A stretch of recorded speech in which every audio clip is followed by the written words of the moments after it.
Good morning, everybody. I hope you guys are having a lovely morning.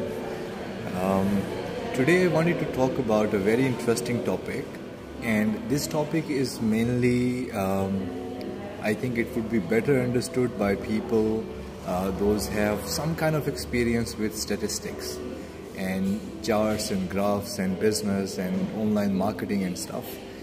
So, you see, when you run a marketing campaign, there are two types of statistics that you see.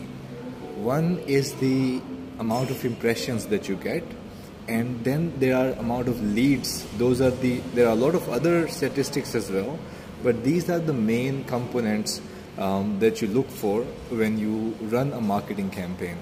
So in common language, you can say that impressions are the amount of people that you have reached, and then the leads are the amount of people those have actually accepted your offer. So in business, any kind of business, job or anything else, the amount of impressions that you would have would be giving you more chances, or would be increasing more possibilities for you to get more leads.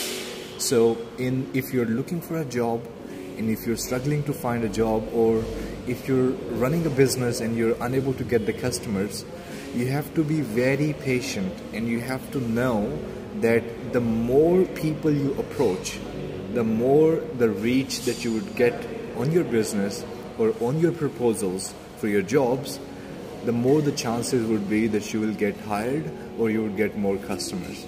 I was looking at this graph today for one of my campaign, and the concept seemed really interesting. How if the number of impressions goes up, automatically there are more sales shown on the graph.